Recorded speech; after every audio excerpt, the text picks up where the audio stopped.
আল্লাহর নবী ইব্রাহিম আলাইহিস সালাতু ওয়াস সালাম বলেন, নমরুদ মিথ্যা একটা যুক্তি দায়ের করলা, তুমি বুঝছি তুমি একটা যুক্তি দিছো, আমি বললে আর মানবা না, কিন্তু আমার আল্লাহর শুধুমাত্র এতটুকুই গুণ শেষ নয়, আর একটা গুণ হলো, আর একটা গুণের কথা আল্লাহর নবী বলেন, বিশামসি মিনাল মাশরিক ফাতি বিহা মিনাল মাগরিব। আল্লাহর নবী ইব্রাহিম আলাইহিস সালাতু ওয়াস সালাম বলেন, ফাতি বিহা মিনাল মাগরিব, পূর্ব দিগন্ত থেকে প্রত্যেকদিন আমার রব্বে কারীম সূর্য উদিত করেন। রব্বুল মাশরিক, আল্লাহ পাক রব্বুল আলামিন, বিশামসি মিনাল মাশরিক মিনাল মাগরিবি ফাবুহিতাল্লাযী কাফার। আল্লাহর নবী বলেন, পূর্ব দিগন্ত থেকে প্রত্যেকটা দিন প্রভাতে পূর্ব দিগন্ত থেকে আল্লাহ পাক রব্বুল আলামিন সূর্য উদিত করেন, সন্ধ্যা বেলায় পশ্চিমে আবার অস্ত যান। তোমার যদি পাওয়ার থেকে থাকে, আগামী কাল তুমি পশ্চিম দিকে সূর্য উদিত করবা, আর পূর্ব দিগন্তে সন্ধ্যায় তুমি সূর্য অস্তমিত করবা। বলেন তো পারবে? ফাবুহিতাল্লাযী কাফার, সে কাফের হয়ে গেল, লাজবাব হয়ে গেল। কিন্তু বর্তমান সমাজে এই যে ফেসিবাদী সরকার বাংলার জমিনে ছিল, অবৈধভাবে যখন কোনো কথাই না পারছে তখন কারাগারে আবদ্ধ করছে, ঠিক কিনা জোরে আওয়াজ দিয়ে বলেন। যখন কোরআনের কথার সাথে পারে নাই, আলেমদের কথার সাথে পারে নাই, তখন সে গাউরামি কইরা আয়না ঘরের মধ্যে আবদ্ধ করছেন। ঠিক বললাম না? ঠিক বললাম? জোরে বলেন। ও মুসলমান ইমানদার বাপজিরা আমার, নমরুদ তখন তার বাবা আজরকে বলল, তোমার সন্তানকে হত্যা করে দিতে হবে, অগ্নিকুণ্ডলীর মধ্যে নিক্ষেপ করা হবে, চরক পূজার মধ্যে, চরকের মধ্যে তার পিঠের মধ্যে বর্ষি লাগায়া ওই অগ্নিকুণ্ডলীর মধ্যে নিক্ষেপ করবে।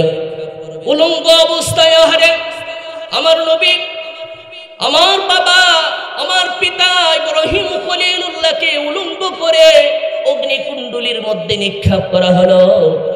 এই যে এত বড় ইমানের পরীক্ষা দিলেন, তারপরেও কি বাতিলের কাছে মাথা নত করছেন? বলেন আর জোরে আওয়াজ দিয়ে বলেন, মাথা নত করছে? যেখানে আমাদের পিতা, আমাদের বাবা বাতিলের কাছে মাথা নত করে নাই, আমরা ইব্রাহিমের সন্তান হয়ে কি তাগুতের সামনে, বাতিলের সামনে মাথা নত করতে পারি? আরো জোরে আওয়াজ দিয়ে বলেন, পারি।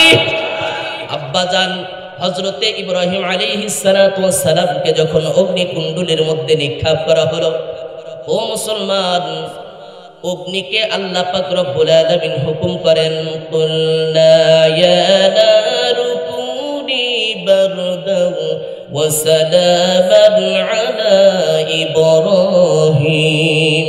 আল্লাহু আকবার বলেন। আল্লাহ পাক রব্বুল আলামিন বলেন, আগুন আমার ইব্রাহিমের শরীর পুরো তো দূরের কথা, ইব্রাহিমের একটা শরীরের পশম পর্যন্ত পুরাইতে পারবা না, বরঞ্চ তার জন্য কি হয়ে যাও, কুল্লা ইয়া নারু কুনি বারদান ওয়া সালামান, তার জন্য তুমি শান্তিদায়ক ঠান্ডা হয়ে যাও। আল্লাহু আকবার বলেন। আজ भी हो कोई इब्राहिम का ईमान पैदा, आग कर सकते हैं एक अंदाज़ी गुलिस्ता पैदा। কবি বলেন, এখনো পর্যন্ত যদি ইব্রাহিমের ঈমান বুকের মধ্যে লালন করতে পারো, ধারণ করতে পারো, তাহলে তোমার বাবার জন্য যেমন আগুন শান্তিদায়ক ঠান্ডা হয়ে গেছে, তোমার জন্য এখনো পর্যন্ত কিয়ামত পর্যন্ত আগুন শান্তিদায়ক ঠান্ডা হইতে পারে। ঠিক কি না? ও মুসলমান ইমানদার বাপজিরা আমার, লম্বা আলোচনা নয়, সামান্য শুধু ইমানের উপরে কথা।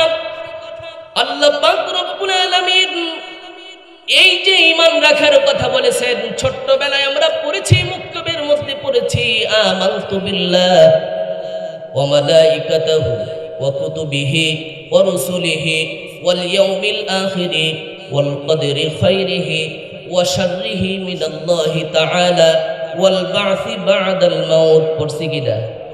ছোট্টবেলায় যে পড়লাম ইমানের 7টা স্তর। 1 নাম্বার হলো আমানতু বিল্লাহ, আল্লাহর উপরে ঈমান আনতে হবে। যত বাতিল শক্তি আসুক না কেন সমস্ত বাধার প্রাচীর ভাঙচুর করে অতিক্রম করে এক আল্লাহর ওয়াহদানিয়াতের উপরে অটল থাকতে হবে। এটাই হলো ঈমান। ঈমানের কিঞ্চিত পরিমাণ দুর্বলতা যদি চলে আসে তোমার বিজয় কোশ্চিনকালেও হবে না। আল্লামা মামুনুল হক বারাকাল্লাহু ফি হায়াতি তিনি বলছেন 5ই আগস্টের আগের দিন তিনি বলছেন, আমি বিজয়ের নিশানা দেখতে পাইতেছি। যেই যুদ্ধের রণাঙ্গনে সালাত আদায় হয়, আমি নিঃসন্দেহে বুঝতে পারতেছি, দেখতে পাইতেছি আগামী দিন সূর্য লগ্নের দিন। সুবহানাল্লাহ।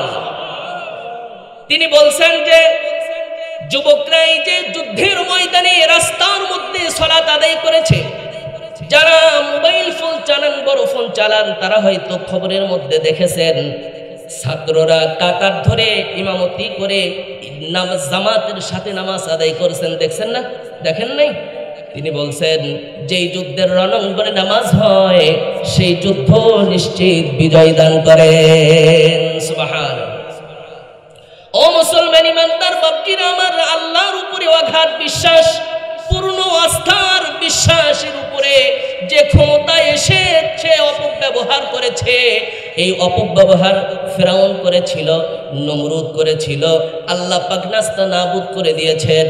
আল্লাহ পাক এর জন্যই বলেন যে কুলিল্লাহুম্মা মালিকাল মুলকি তু'তিল মুলকা মান তাশা ওয়া তানজিউল মুলকা মিম্মান তাশা ওয়া তু'ইজ্জু মান তাশা ওয়া তুযিল্লু মান তাশা বিয়াদিকাল খায়র ইন্নাকা আলা কুল্লি শাইইন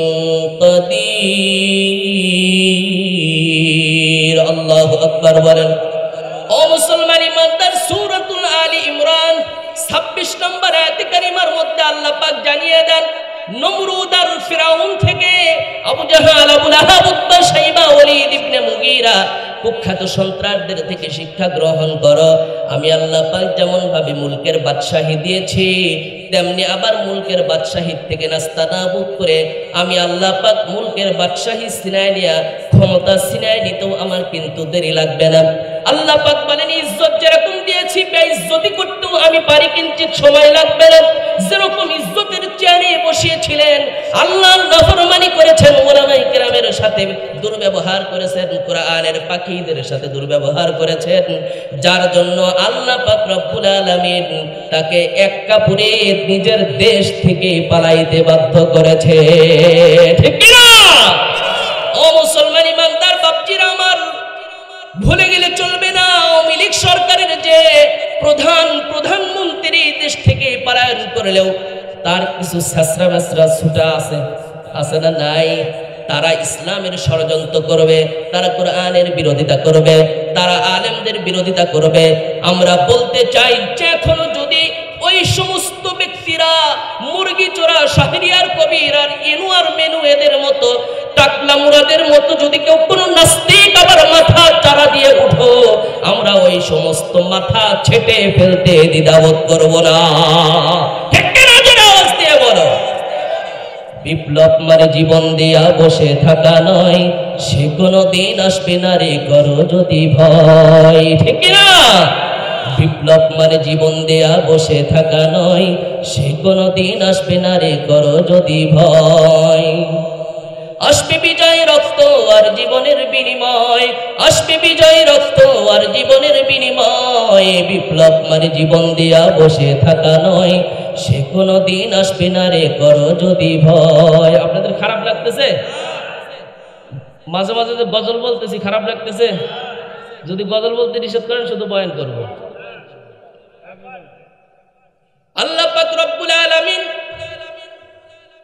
জানিয়ে দেন যে আমানতু বিল্লাহ, সর্বপ্রথম ঈমান আনতে হবে আমার উপরে।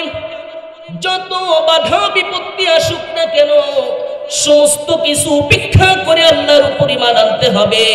যেরকম ভাবে হযরতে বিলাল হাবশী রাদিয়াল্লাহু তাআলা আনহু ঈমান আনছেন, জিহ্বার মধ্যে পেরাক লাগাইছেন, উত্তপ্ত বালির উপরে শুয়ে দিয়েছেন, পাথরটা বুকের উপর চাপা দিয়েছেন, জিহ্বার মধ্যে পেরাক গেড়ে রক্ত প্রবাহিত হয়েছে। তারপরেও বিলাল হাবশী রাদিয়াল্লাহু তাআলা তার জবান থেকে আহাদ আহাদ নামক জিকির তার বন্ধ হয় না। সুবহানাল্লাহ বলেন, সুবহানাল্লাহ। ও মুসলমান ইমানদার বাপজিরা আমার,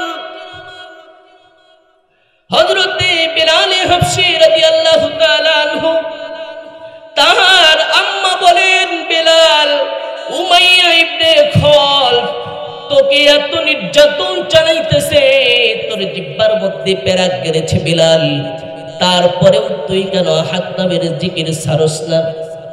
হযরতে বিলাল বলে, আম্মা জানুনি, আমি যখন আহাদ নামের জিকির করেছি যেরকম মজা পেয়েছি মা, আল্লাহর কাছে সবচেয়ে পছন্দের দুইটা জিনিস, এক নাম্বার হলো আল্লাহর ভয়ে আল্লাহর জন্য চোখ দিয়ে অশ্রু ঝরানো, আর দুই নাম্বার হলো আল্লাহর ভয়ে শরীর থেকে রক্ত ঝরানো।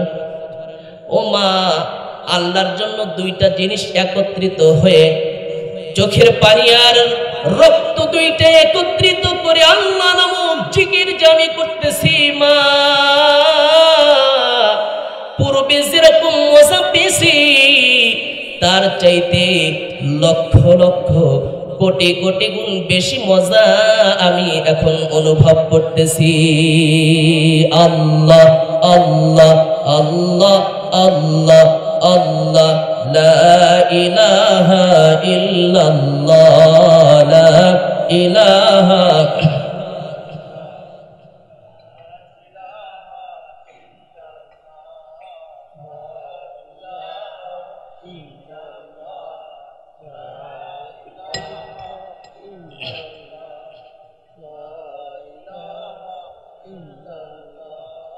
দিলে জবানে তার নাম ডাকিলে, দিলে জবানে তার নাম ডাকিলে, জান্নাতের দ্বার যাইবে খুলিয়ে, বিপদে আপদে সর্বহালতে, বিপদে আপদে সর্বহালতে হেফাজত করিবেন আল্লাহ তাআলা, লা ইলাহা জোরে লা ইলাহা, আর জোরে লা ইলাহা,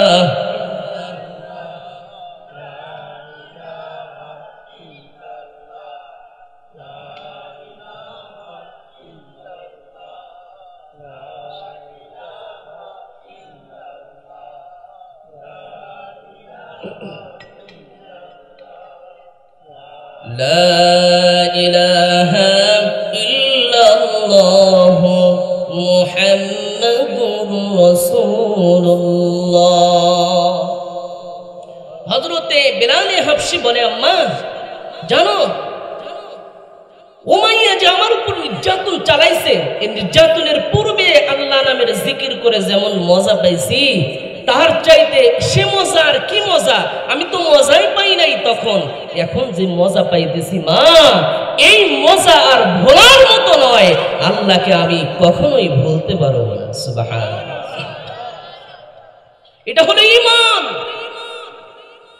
হযরতে সুমাইয়া রাদিয়াল্লাহু তাআলা উলঙ্গ করে লজ্জা স্থানে বল্লমে শহীদ করে দিয়েছে কুখ্যাত সন্ত্রাস আবু জাহাল, তারপরেও ঈমান ছাড়েন নাই।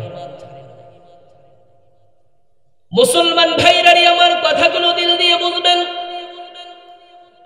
হযরতে আব্দুল্লাহ ইবনে হুযাফা রাদিয়াল্লাহু তাআলা আনহু তার ঈমান কেমন ছিল?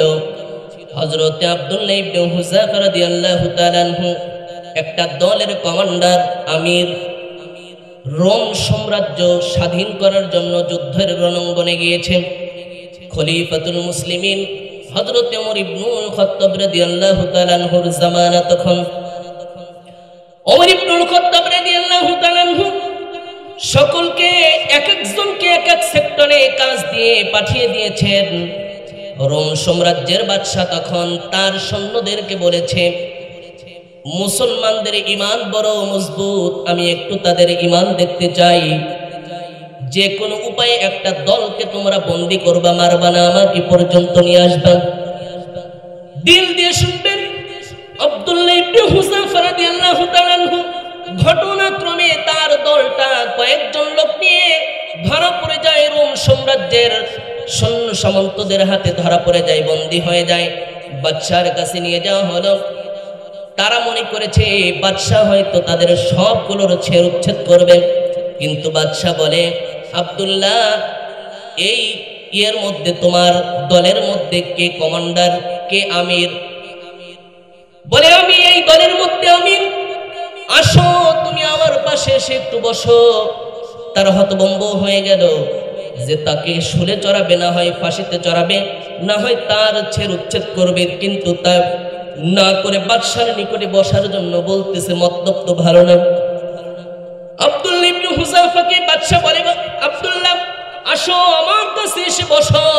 আব্দুল্লাহকে বলে, আব্দুল্লাহ বলো তো, এই রোম সাম্রাজ্যের বাদশা যদি তোমাকে দান করা হয়, রোম সাম্রাজ্যের বাদশাহিত্ব আমি তোমাকে দান করব, কিন্তু এখন তোমাকে রোম সাম্রাজ্যের অর্ধেক আমি লিখে দেব। আমার একটা কন্যা আছে, সরসী শকতে সুন্দরী রূপবতী গুণবতী একটা কন্যা আছে, সেই কন্যাকে তোমাকে বিয়ে দিয়ে দেব। আর বিবাহের পরে আমার যখন মৃত্যু হয়ে যাবে আমি লিখে দেব, আমার মৃত্যুর পরে বাকি অর্ধেক সম্পত্তি, অর্ধেক বাদশাহের দায়িত্ব তুমি নিয়ে নিবা। তুমি হইবা রোম সাম্রাজ্যের একজন একচ্ছত্র অধিপতি।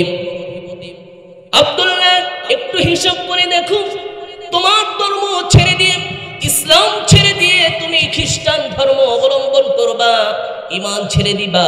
খ্রিস্ট ধর্মে অবলম্বন যদি করো, রোম সাম্রাজ্যের বাদশাহী তুমি পাইতেছো, সাথে সাথে রোম সাম্রাজ্যের বাদশাহের কন্যাকে তুমি বিবাহ করতে পারতেছো। ভেবে দেখো তুমি ঈমান ছাড়বা কিনা। আব্দুল্লাহ ইবনে হুযাফা বলে, বাদশা শুধুই মাত্র রোম সাম্রাজ্য তা নয়, রোম সাম্রাজ্য আর কতটুকু? রোম সাম্রাজ্য তো সামান্য একটা জায়গা। ও মুসলমান, ভারত উপমহাদেশ যতটুকু, ভারত উপমহাদেশের চাইতে রোম সাম্রাজ্য আরেকটু বড়। ভারত উপমহাদেশের মধ্যে কয়েকজন প্রধানমন্ত্রী, কয়েকজন যেরকম ইন্ডিয়া চালায়, পাকিস্তান চালায়, বাংলাদেশ চালায়, আবার শ্রীলঙ্কা চালায়, এরকম কয়েকটা দেশ মিলে একটা মহাদেশ এই ভারত উপমহাদেশ। এই ভারত উপমহাদেশের চাইতে আরেকটু বড় হলো রোম সাম্রাজ্য। বলেন তো তাহলে এই রোম সাম্রাজ্যের অর্ধেক বাদশাহী লিখে দিবে ছোটখাটো ব্যাপার? ছোটখাটো? আবার কন্যাও দিচ্ছে, মৃত্যুর পরে বাকি অর্ধেকও দিয়ে দিবে, তাহলে সব সম্পদ তাকে দিয়ে দিবে। মুসলমান ভাইরা, আমার কথাগুলো দিল দিয়ে বুঝবেন। আব্দুল্লাহ ইবনে হুযাফা বলেন, ও রোম সাম্রাজ্যের বাদশা, তোমাকে একটা কথা স্মরণ করে দিতে চাই, শুনে নাও। মদিনাতুল মক্কাতুল মুকাররমায় বিশ্বনবী মুহাম্মদুর রাসূলুল্লাহ সাল্লাল্লাহু আলাইহি ওয়াসাল্লাম যখন ইসলামের দাওয়াত দিয়েছেন, কালিমার দাওয়াত দিয়েছেন, আবু জাহাল তখন মুহাম্মদ সাল্লাল্লাহু আলাইহি ওয়াসাল্লামকে বলেছিল, ভাতিজা, ইসলামের কাজ ছেড়ে দাও, তোমার কোরআনের কথা ছেড়ে দাও, তোমার এই ধর্মের কথা ছেড়ে দাও, আমাদের ধর্ম পালন করো। বিনিময়ে তোমাকে আরব বিশ্বের সবচাইতে বড় চেয়ার তোমাকে দেওয়া হবে, তোমাকে আরবের সবচাইতে সুন্দরী মেয়েদেরকে তোমাকে দেওয়া হবে। আল্লাহর রাসূল সাল্লাল্লাহু আলাইহি ওয়াসাল্লাম বলেছিলেন, চাচা, শুধুমাত্র আরব বিশ্ব নয়, শুধুমাত্র সারা পৃথিবীর বাদশাহী তাও নয়, আমার এক হাতে চন্দ্র আর এক হাতে সূর্য যদি এনে দাও, তারপরেও আমি ঈমান থেকে কিঞ্চিত পরিমাণ পিছপা হব না। আল্লাহু আকবার। ও মুসলমান, ঈমানটা এত মজবুত। আব্দুল্লাহ ইবনে হুযাফা রাদিয়াল্লাহু তাআলা আনহু তিনি বলেন, আমি সেই কথা স্মরণ করে দিতে চাই, মুহাম্মদুর রাসূলুল্লাহ যে কথা বলেছেন সেই কথাটা আমি আবার নকল করতেছি। বাদশা রোম সাম্রাজ্য নয়, সারা পৃথিবী নয়, আমার এক হাতে চন্দ্র আর এক হাতে সূর্য যদি এনে দাও, তারপরে আব্দুল্লাহ ইবনে হুযাফা কখনো ঈমান ছেড়ে দেবে না। আব্দুল্লাহ ইবনে হুযাফার ঈমান অত দুর্বল নয় যে ঈমানটা তুমি সামান্য জিনিসের বিনিময়ে ক্রয় করবা, কিনে নিবা, এত সস্তা ঈমান নয়। বাদশা তখন বলে, যাও তাদেরকে কারাগারে বন্দী করো। কারাগারে বন্দী করা হলো। বলে আব্দুল্লাহকে খানা পিনা করাইবা না, এমনকি পানি পর্যন্ত আব্দুল্লাহকে দিবা না। ও মুসলমান, 7 দিন পর্যন্ত না খাওয়া অবস্থা, অনাহারে, পানি পর্যন্ত আব্দুল্লাহ ইবনে হুযাফাকে দেওয়া হয় না। ও মুসলমান, দিলের কান লাগাইয়া একটু ভালো করে শ্রবণ করে, আমি আপনি ইমানদার, আব্দুল্লাহ ইবনে হুযাফাও ইমানদার। আমি আপনি জিহাদ জিহাদ বলি, আর আব্দুল্লাহ ইবনে হুযাফার জিহাদ কেমন, আব্দুল্লাহ ইবনে হুযাফার ঈমান কেমন, একটু ভেবে চিনতে দেখি তো, তার কিঞ্চিত ঈমান আমাদের বুকে আছে নাকি? ও মুসলমান, আব্দুল্লাহ ইবনে হুযাফাকে 7 দিন পর্যন্ত না খাওয়া অবস্থা। ডাক্তার একজন গিয়েছে, আব্দুল্লাহকে ডাকা হলো। আব্দুল্লাহ কর্ণপাত করেন না। আবার ডাকা হলো, আব্দুল্লাহ, কোনো সারা শব্দ নাই। বাদশাকে এসে বলা হলো, বাদশা, আব্দুল্লাহর কোনো সারা শব্দ নাই, কিছুক্ষণের মধ্যে হয়তো মারা যাবে যদি তাকে খানা খাওয়ানো না হয়। বাদশা তখন বলল, ডাক্তার, নিয়ে যাও, তার জন্য খানা নিয়ে যাও। তবে খানা নিবা হলো শুকরের গোশত আর মদ মিশানো পানি। বলেন তো, ইসলামের জন্য, মুসলমানদের জন্য শুকরের গোশত আর মদ মিশানো পানি হালাল না হারাম? জোরে আওয়াজ দিয়ে বলেন, হারাম না হালাল? সূরাতুল মাইদা আল্লাহ পাক 6 নম্বর পারার 6 নম্বর পৃষ্ঠার মধ্যে জানিয়ে দেন, এই মদের কথা হারাম ঘোষণা করেছেন। আল্লাহ পাক রব্বুল আলামিন ঈমানি পরীক্ষা নিচ্ছেন আব্দুল্লাহ ইবনে হুযাফা। আব্দুল্লাহ ইবনে হুযাফাকে গিয়ে ডাক্তার গিয়ে বলে, আব্দুল্লাহ, তোমার জন্য খানা নিয়ে আসা হয়েছে, ওঠো, খানা খাও, খানা তোমার জন্য রেডি। তবে তোমার জন্য শুকরের গোশত আর মদ মিশানো পানি নিয়ে আসা হয়েছে। আব্দুল্লাহ ইবনে হুযাফা আওয়াজ বাহির হয় না, মুখ দিয়ে আওয়াজ বাহির করে না। সেই আব্দুল্লাহ ইবনে হুযাফা বাদশার কাছে গিয়ে বলা হলো, বাদশা, যে আব্দুল্লাহ মুখ দিয়ে আওয়াজ বাহির হয় না, সেই আব্দুল্লাহ যখনই বলেছে মদ আর শুকরের গোশত তোমার জন্য নিয়ে আসা হয়েছে, সাথে সাথে লাথি মেরে ফালিয়ে দিয়েছে। বাদশা তখন বলল, ডাক্তার, কত বড় শক্তি হয়েছে, কত বড় পালোয়ান হয়েছে, তাকে নিয়ে আসো। আব্দুল্লাহ ইবনে হুযাফাকে ময়দানের মধ্যে নিয়ে আসা হলো। বাদশা বলে, এখনো সময় আছে, তোমার ঈমান ছেড়ে দাও। বলে, না, কখনোই না। আব্দুল্লাহ ইবনে হুযাফার ঈমান অত সস্তা নয় যে তুমি ক্রয় করবে। হাঁটতে পারে না, 7 দিন পর্যন্ত না খাওয়া, আমি আপনি হইলে তো মারাই যাইতাম। 7 দিন পর্যন্ত না খাওয়া। ও মুসলমান, আপনাদেরকে একটা জিনিস স্মরণ করে দিতে চাই, আব্দুল্লাহ ইবনে হুযাফাকে যেরকম ভাবে বন্দী করে রেখেছে 7 দিন পর্যন্ত না খাওয়া অবস্থায়, এ যুগের ওলামায়ে কেরামকে হাসিনা সরকার, খুনি সরকার, বাংলাদেশের লাঠি কিলার আবু জাহাল আর আবু লাহাবের পেতাত্তা খুনি হাসিনা বাংলার জমিনের আলেমদেরকেও এরকম আয়না ঘরের মধ্যে বন্দী করে রেখেছিল কিনা? ও মুসলমান ইমানদার, আব্দুল্লাহ ইবনে হুযাফা হাঁটতে পারে না, 2 জন 2 পাশে ধরে নিয়ে যাচ্ছে। বড় একটা বিশাল বড় একটা কড়াইয়ের মধ্যে তেল গরম করতেছে। বাদশা বলে, আব্দুল্লাহ, ঈমান ছাড়বা না, তেলের মধ্যে তোমাকে নিক্ষেপ করে শেষ করে দেওয়া হবে। আব্দুল্লাহ ইবনে হুযাফা বলে, না, আমার ঈমান তুমি কিনতে পারবে না। আব্দুল্লাহ ইবনে হুযাফার সম্মুখে বাদশা এবার বলল, জেলখানার মধ্যে থেকে তার সাথীদের মধ্যে থেকে একজন কয়েদিকে নিয়ে আসো। কয়েদিকে নিয়ে এসে তার সামনে কড়াইয়ের মধ্যে গরম ফুটন্ত তেলের মধ্যে দেওয়া হলো। মুহূর্তের মধ্যে কিমা ভাজার মতো হয়ে গেল। আব্দুল্লাহ ইবনে হুযাফাকে বলা হলো, এখনো সময় আছে, তোমার ঈমান ছেড়ে দাও, ইসলাম ছেড়ে দাও, খ্রিস্টান ধর্ম অবলম্বন করো, খ্রিস্টান ধর্ম তুমি গ্রহণ করে নাও। আব্দুল্লাহ ইবনে হুযাফা বলে, না, কোশ্চেনকালেও সম্ভব নয়, ঈমান অত সস্তা বিষয় নয়। যে আব্দুল্লাহ ইবনে হুযাফা একবার রব্বে কারীমের উপরে ঈমান এনেছে, রাসূলের উপরে ঈমান এনেছে, ওই আব্দুল্লাহ ইবনে হুযাফা কোশ্চিন কালেও তুমি আমার ঈমান কিনতে পারবা না। ও মুসলমান ঈমানদার বাপজিরা আমার, মুহূর্তের মধ্যে যখন এই ঘটনাগুলো সংঘটিত হয়ে গেল, বাদশা এবার বলে যাও, এবার আব্দুল্লাহকে ছেড়ে দাও, তেলের মধ্যে ছেড়ে দাও। আব্দুল্লাহ ইবনে হুযাফাকে যখন নিয়ে যাওয়া হইতেছে, এবার আব্দুল্লাহ ইবনে হুযাফা চোখ দিয়ে ক্রন্দন করতেছে, অশ্রু ঝরাইতেছে। সৈন্যরা তখন বলতেছে বাদশা, আব্দুল্লাহ ইবনে হুযাফার চোখ দিয়ে পানি ঝরায়, হয়তো সে ভয় পেয়েছে, আপনি তাকে মাফ করে দেন, তাকে মাফ করে দিয়ে তাকে ছেড়ে দেন। বাদশা বলে আব্দুল্লাহ, তোমাকে তো আগেই বলেছিলাম, এখন তুমি তোমার মৃত্যুর ভয় হয়, মৃত্যুর ভয়ের জন্য কান্না করতেছো। আব্দুল্লাহ ইবনে হুযাফা বলে বাদশা, তুমি যা মনে করেছো তা নয়, আব্দুল্লাহ ঈমানের জন্য, মৃত্যুর জন্য কখনো ভয় পায় না। আব্দুল্লাহ মৃত্যুর জন্য কখনো ভয় পায় না। আব্দুল্লাহ তুই এমন মনে হইতেছে, আব্দুল্লাহ মনে হইতেছে আহারে এই আব্দুল্লাহকে আল্লাহ পাক একটাই মাত্র জান দিয়েছে, জীবন দিয়েছে। আব্দুল্লাহ তো এমন মনে হইতেছে আল্লাহ যদি আমাকে 1000টা জীবন দান করত, একবার আল্লাহর জন্য জীবন দিতাম, আবার আল্লাহ জিন্দা করতো আবার জীবন দিতাম, আবার জিন্দা করতো আবার জীবন দিতাম, আবার জিন্দা করতো আবার জীবন দিতাম। এরকম 1000টা জীবন আল্লাহ দান করবে, আল্লাহর দ্বীনের জন্য 1000 বার কুরবান হইতে আমি রাজি। আর ঠিক কিনা যারা আওয়াজ দিয়ে বলেন ঠিক না ঠিক?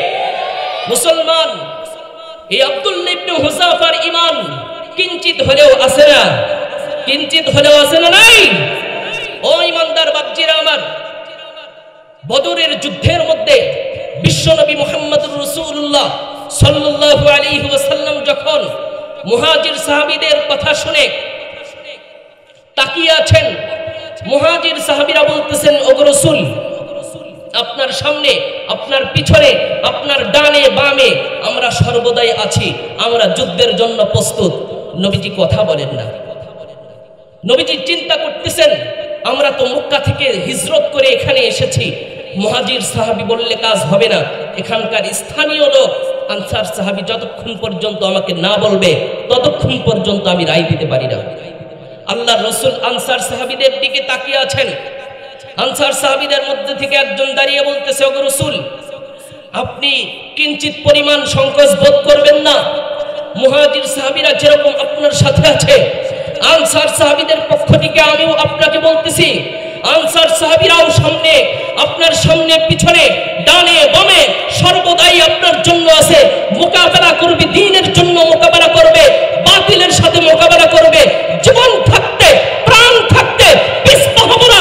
প্রয়োজনে কাফেরদেরকে কচু কাটা করে মরবো, তবুও পিছপা হব না। ঠিক কিনা মুসলমান? মুসলমান ভাইরানি আমার, ওই যে আনসার সাহাবীরা বলেছে সামনে পিছনে ডানে বামে সর্বদাই আপনার পিছনে, আপনার সামনে, আপনার ডানে বামে আছি, যুদ্ধ করব, প্রয়োজনে রক্ত দেব, জীবন দেব, তবু ইসলামের পতাকা উড্ডীন করেই ছাড়বো ইনশাআল্লাহ। ও মুসলমান, বর্তমান সময়ে ফেসিবাদী সরকার দেশ থেকে পালানোর পরেও এদেশের কিছু নাস্তিক মুরতাদ, এদেশের কিছু ইহুদ নাসারা আর খ্রিস্টানদের পা চাটা গোলাম, তারা মাথা চারা দেওয়ার ষড়যন্ত্র করতেছে, তারা আবার ষড়যন্ত্র করতেছে ইসলামকে কিভাবে বিলীন করা যায়, কোরআনের বিরুদ্ধাচরণ করতেছে, আলেমদের বিরুদ্ধাচরণ করতেছে, আলেমদের বিরুদ্ধে কথা বলতেছে। ও মুসলমান তৌহিদি জনতা, আপনাদেরকে আমি একটা কথা বলতে চাই, ওই বদরের যুদ্ধের মতো আবার যদি ওরা মাইকেরাম ডাক দেয়, ডাকে সারা দিয়ে ময়দানে রক্ত দেওয়ার জন্য কে কে প্রস্তুত আছে? হাত উঁচু করে দেখে না।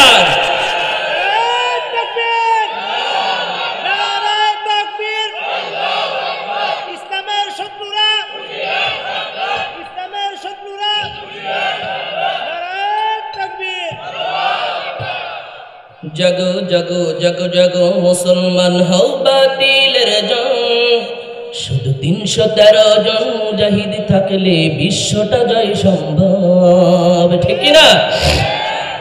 জোরে আওয়াজ দিতে হবে। বিরক্ত হয়েছেন আপনারা? আর 10-15 মিনিটের মধ্যে শেষ করে দেবো ইনশাআল্লাহ। জাগো জাগো জাগো জাগো মুসলমান, হও বাতিলের জং, শুধু 313 জন মুজাহিদ থাকলে বিশ্বটা জয় সম্ভব। জাগো জাগো জাগো জাগো মুসলমান, হও বাতিলের জং, শুধু 313 জন মুজাহিদ থাকলে বিশ্বটা জয় সম্ভব। হিজরা হয়ে জন্মিলে যেমন পুরুষ তাকে বলা যায় না, তেমনি জিহাদি মনোভাব বুকে না থাকলে মুসলিম তার বলে না। আওয়াজ দিবেন না, বলতে হবে। আরে এই আওয়াজে তো বিড়ালও পালাইবে না। আরে এমন আওয়াজ দিতে হবে, নারায়ে তাকবীর আল্লাহু আকবারের ধ্বনিতে যেন মিস্টার ইবলিস যেরকম আওয়াজ যত দূর যায় পলায়ন করে তত দূর, সেরকম মানুষরূপী কিছু শয়তান আছে, তারা রাসূলের বিরুদ্ধে কথা বলে, তারা রাসূলের দুশমন, তারা আল্লাহর দুশমন, তারা ইমানদারদের দুশমন, তারা আলেমদের দুশমন, ওরা আমাদের জানের দুশমন, ঠিক কিনা? আমরা তো বলতে চাই আল্লাহু আকবারের ধ্বনি শুনে যেরকম শয়তান পলায়ন করে, সেরকম মানুষরূপী কিছু শয়তান আছে, নারায়ে তাকবীরের আওয়াজ শুনলে তাদের চুলকানি শুরু হয়। ঠিক বললাম না বে ঠিক বললাম? এই সমস্ত ব্যক্তিরা যেন ততদূর পলায়ন করে ওদের বুবু যতদূর পলায়ন করেছে, ঠিক কিনা? রাতের অন্ধকারে তসলিমা নাসরিন যেরকম বোরকার বিরুদ্ধে বলে রাতের অন্ধকারে বোরকা পরে পলায়ন করতে হয়েছে, ওই সমস্ত ব্যক্তিরা উলামায়ে কিরামের বিরুদ্ধে কথা বলে উলামায়ে কিরামের হাতেই দাফন হইতে হয়, ঠিক কিনা? ও মুসলমান ইমানদার, বাংলার জমিনে তৌহিদের জনতারা যেরকম দেখিয়েছে বদরের যুদ্ধের মতো সামান্য কোটি কয়েক লোক হইলেও, ওই যে আমরা অনেক সময় মনে করতাম যে পিস্তলের কাছে গুলির কাছে আমরা কিচ্ছু না, আর লাঠির কাছে কিচ্ছু না, ঠিক কিনা জোরে বলেন? আর লাঠির মারে তৌহিদি জনতা ছাত্র জনতার এই লাঠির ঠেলার চোদনে কি হয়েছে, পালাইতে বাধ্য হয়েছে। ঠিক বললাম না ভাই? ঠিক বললাম? এর জন্য মুজাহিদ হইতে হবে 313 জন মুজাহিদি যথেষ্ট, ঠিক না? বাবার ছেলে সন্তান ভালো হইলে একটাই যথেষ্ট, ঠিক কি না? মর্দে মুজাহিদ, মুর্দে মুজাহিদ হওয়া যাবে না। মৃত, মুর্দা মানে হলো মৃত, আর মর্দ মানে হলো মরদ, পুরুষ। মুর্দে মুজাহিদ হওয়া যাবে না, মর্দে মুজাহিদ হইতে হবে, ঠিক কি না? জাগো জাগো জাগো জাগো মুসলমান হও বাতিলের জং, শুধু 313 জন মুজাহিদ থাকলে বিশ্বটা জয় সম্ভব, ঠিক কি না? আর আমার যেন বলতে না হয় আল্লাহু আকবার, তাকবীর দিবেন ডাইরেক্ট, বলতে যেন না হয়। হিজরা হয়ে জন্মিলে যেমন পুরুষ তাকে বলা যায় না, তেমনি জিহাদি মনোভাব বুকে না থাকলে মুসলিম তার বলে না। যদি সত্যিকারে মুসলিম হয়ে থাকো জাগো বুকে জাগরণ, জাগো জাগো জাগো জাগো মুসলমান হও বাতিলের জং, শুধু 313 জন মুজাহিদ থাকলে বিশ্বটা জয় সম্ভব। জাগো জাগো জাগো জাগো মুসলমান হও বাতিলের জং, শুধু 313 জন মুজাহিদ থাকলে বিশ্বটা জয় সম্ভব। আর কত মার খাবির মুসলিম থাকিস না ধরে বসে, আবার জেগে ওঠ বদরের মতন সিংহের গর্জন দিয়ে, ঠিক না? আর কত মার খাবির মুসলিম থাকিস না ধরে বসে, আবার জেগে ওঠ কারবালার মতন সিংহের গর্জন দিয়ে। তোর বাতিলের বিরুদ্ধে লড়তেই হবে, হয়েছিস মুসলিম যখন। জাগো জাগো জাগো জাগো মুসলমান হও বাতিলের জং, শুধু 313 জন মুজাহিদ থাকলে বিশ্বটা জয় সম্ভব। আব্দুল্লাহ ইবনে হুযাফা রাদিয়াল্লাহু তাআলা আনহুর ঈমান এমন ঈমান, সে বলে আরে বাদশা তুমি কে মনে করতেছ আমি মৃত্যুর ভয়ে আব্দুল্লাহ কান্দে? আরে যেই আব্দুল্লাহকে সম্পত্তির লোভ দেখাইলা, নারীর লোভ দেখাইলা, রোম সাম্রাজ্যের বাদশাহীর লোভ দেখাইলা, যে আব্দুল্লাহ লোভে পড়লো না, এই আব্দুল্লাহকে মৃত্যুর ভয় করে এটা মনে করেছো? আমার তো এটা মনে হয় আব্দুল্লাহকে আল্লাহ মৃত্যু দিবে, আবার জিন্দা করবে, আবার আব্দুল্লাহ জীবন দিবে, আবার জিন্দা করবে, আবার আব্দুল্লাহ ইসলামের জন্য জীবন দিবে, আবার জিন্দা হব, আবার আব্দুল্লাহ ইসলামের জন্য রক্ত দিবে, আবার জিন্দা হব। এভাবে আল্লাহ পাক 1000 বার জিন্দা করবে। আব্দুল্লাহ ইবনে 1000 বার আব্দুল্লাহ ইবনে হুযাফা ইসলামের জন্য জীবন দিবে, ঠিক কিনা জোরে আওয়াজে বলেন। মুসলমান ভাইরা আমার কথাগুলো দিল দিয়ে বুঝবেন, আর লম্বা করব না, শুধুমাত্র ঈমানের কথাটা শোনাইব। ঈমানটা কেমন রাখতে হবে মুসলমান? আমাদের ঈমান হলো এতটুকু।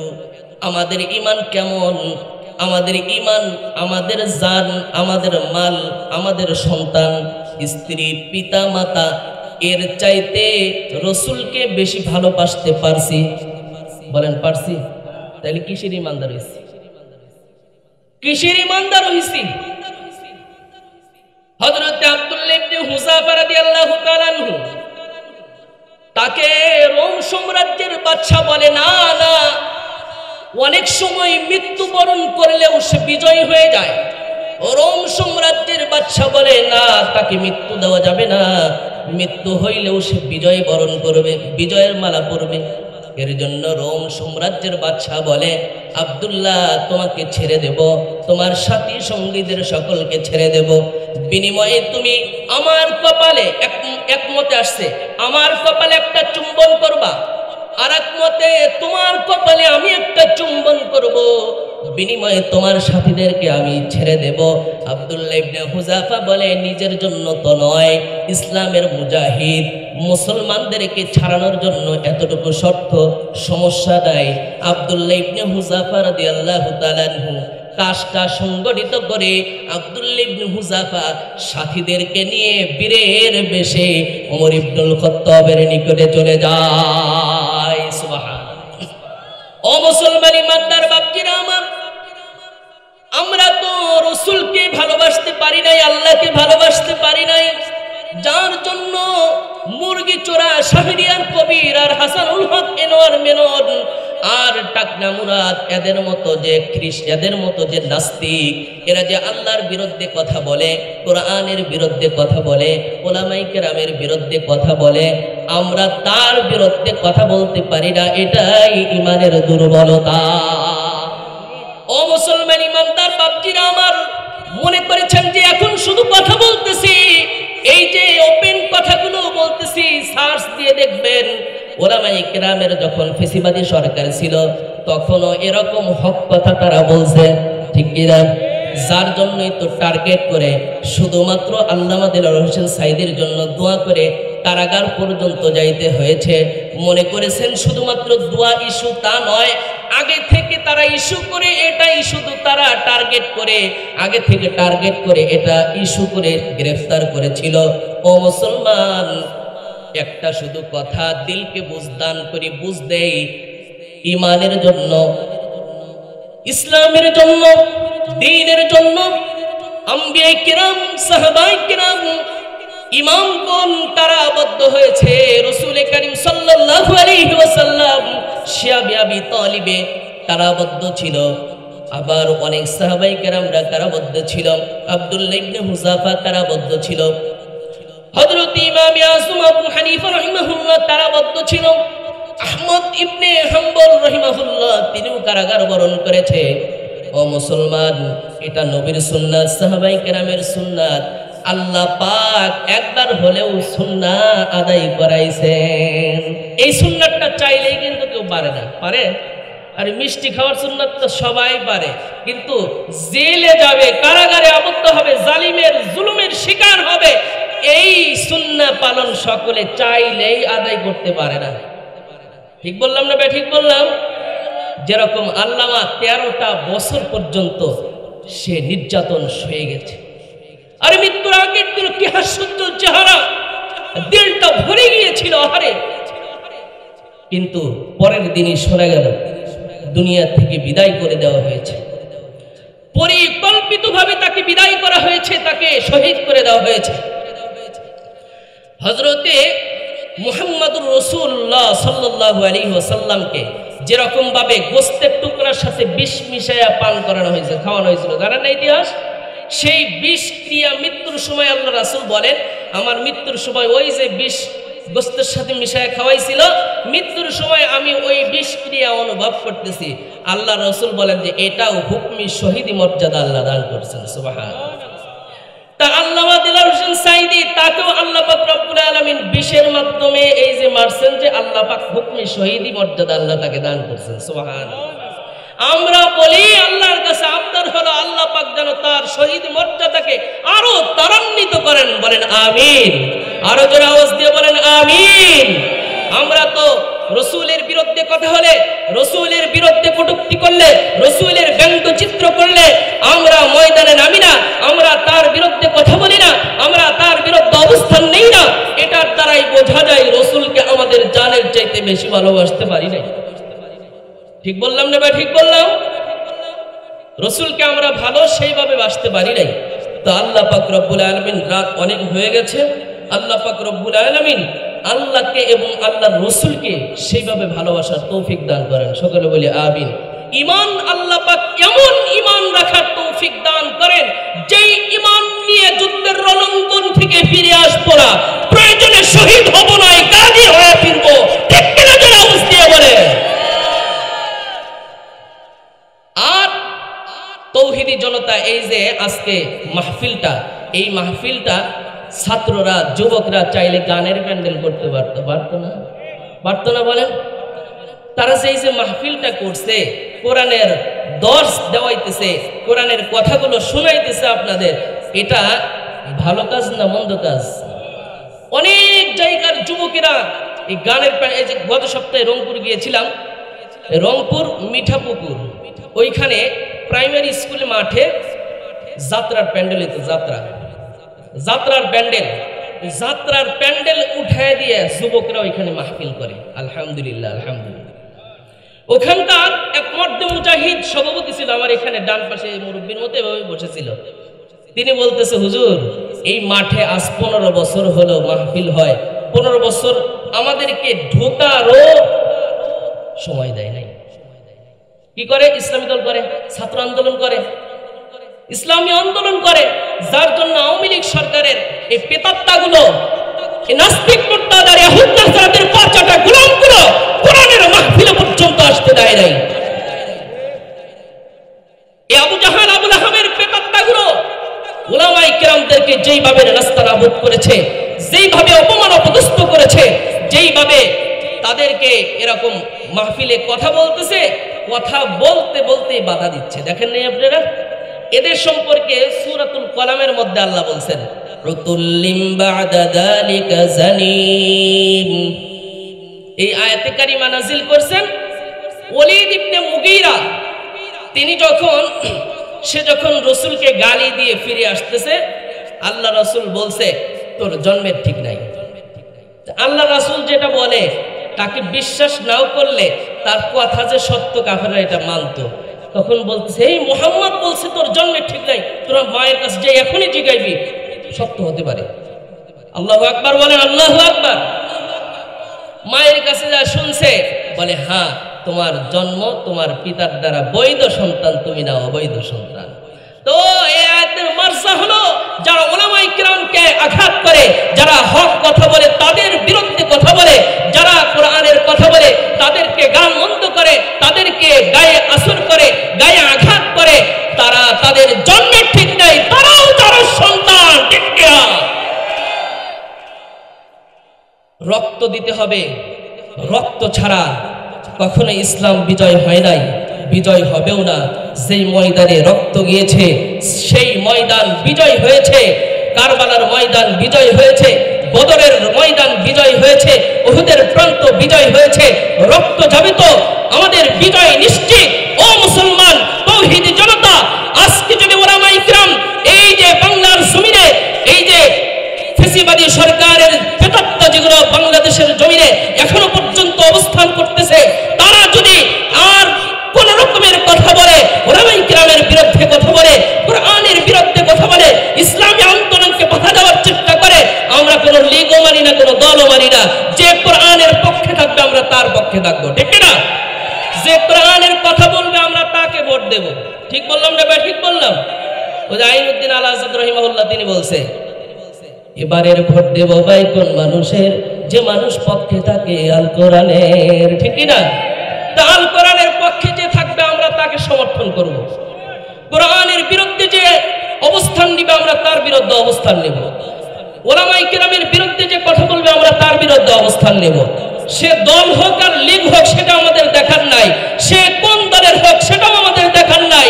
আমাদের দেখতে হবে যেই দলটা ইসলামের পথে থাকবে, কোরআনের পথে থাকবে, আলেমদের পক্ষে থাকবে, রাসূলের পক্ষে থাকবে, আল্লাহর পক্ষে থাকবে, আমরাও তার পক্ষে থাকবো। ঠিক কিনা? আর যেই দল আল্লাহর বিরুদ্ধে অবস্থান নিবে, যেই দল কোরআনের বিরুদ্ধে অবস্থান নিবে, যেই দল রাসূলের বিরুদ্ধে অবস্থান নিবে, উলামায়ে কিরামের বিরুদ্ধে অবস্থান নিবে, ইসলামী আন্দোলনকে বাধা দেওয়ার চেষ্টা করবে, আমরা রক্ত দিয়ে হলেও তাদের বিরুদ্ধে অবস্থান নেব। ঠিক কিনা? জোরে আওয়াজ দিয়ে বলেন।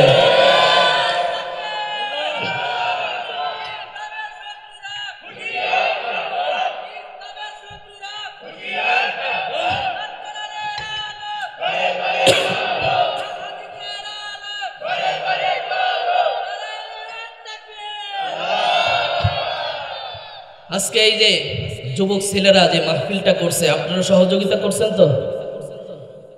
আরে ভাই, গানের প্যান্ডেল যখন করে, এই গানের প্যান্ডেলের জন্য, গানের জন্য 1000, 2000, 1500, 500, 100 দেয় না?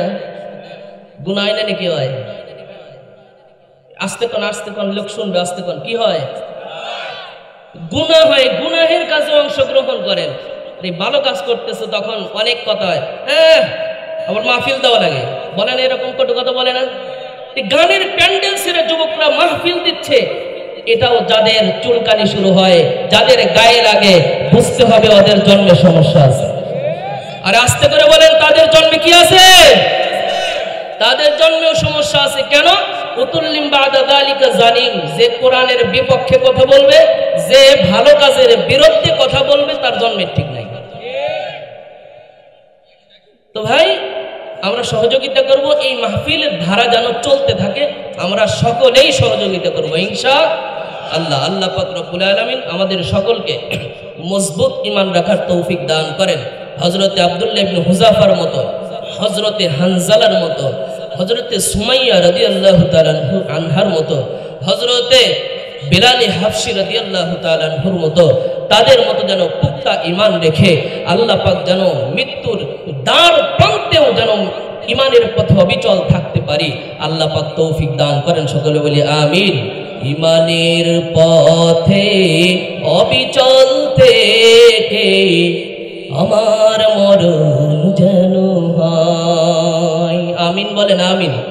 ঈমানের পথে অবিচল থেকে আমার মরণ যেন হয়, আমিন।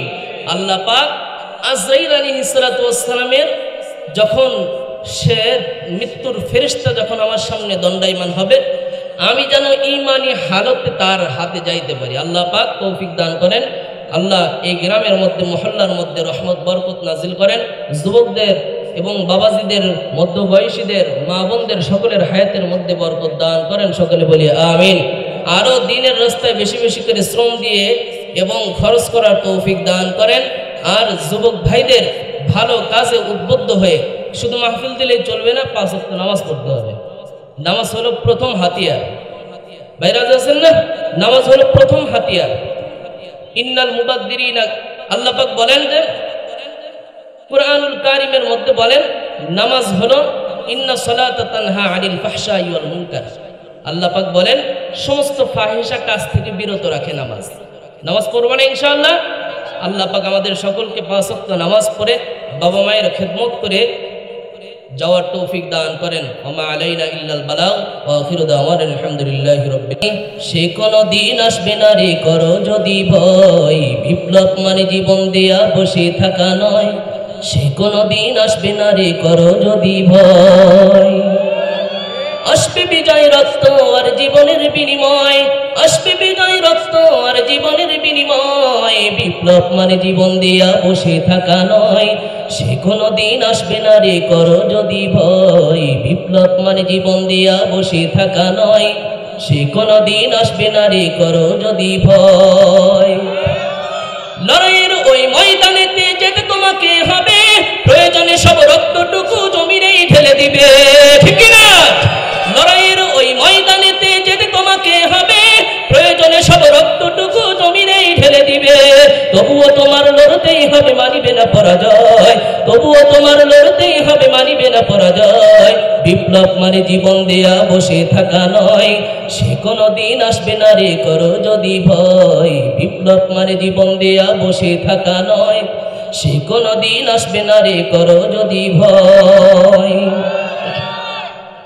কোথা থেকে কোন ভিনদেশী যখন আমার দেশে এসে, সেবার নামে বসে জুড়ে মীর জাফরের বেশে, ঠিক না? কোথা থেকে কোন ভিনদেশী যখন আমার দেশে এসে, সেবার নামে বসছে জুড়ে মীর জাফরের বেশে। ওদের করতে নাস্তা নাবুদ হতে হবে নির্ভয়, ঠিক না? ওদের করতে নাস্তা নাবুদ হতে হবে নির্ভয়। বিপ্লব মানে জীবন দেয়া বসে থাকা নয়। সে কোনো দিন আসবে না রে করো যদি ভয়, বিপ্লব মানে জীবন দেয়া বসে থাকা নয়। সে কোনো দিন আসবে না রে করো যদি ভয়। ধর্ম ধর্মকে আজ পুঁজি করিয়া গাল ভরা পুরি দিয়ে কত যে সুফি খুশিতে মাতাল হাদিয়া তোহফা পেয়ে, ঠিক কিনা? ধর্মকে আজ পুঁজি করিয়া গাল ভরা পুরি দিয়ে কত যে সুফি খুশিতে মাতাল হাদিয়া তোহফা পেয়ে, ভণ্ডামি সব সুখের তুলে, ভণ্ডামি সব সুখের তুলে সত্যের আলো জয়, ঠিক কিনা? যারা আওয়াজ দিয়ে বলেন, ভণ্ডামি সব শিকড় তুলে সত্যের আলো জয়।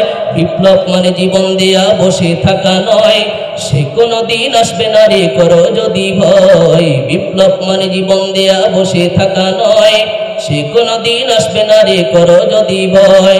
আসবে বিজয় রত্ন আর জীবনের বিনিময়, আসবে বিজয় রত্ন আর জীবনের বিনিময়। বিপ্লব মানে জীবন দেয়া বসে থাকা নয়, সে কোনো দিন আসবে না রে করো যদি ভয়। বিপ্লব মানে জীবন দেয়া বসে থাকা নয়, সে কোনো দিন আসবে না রে।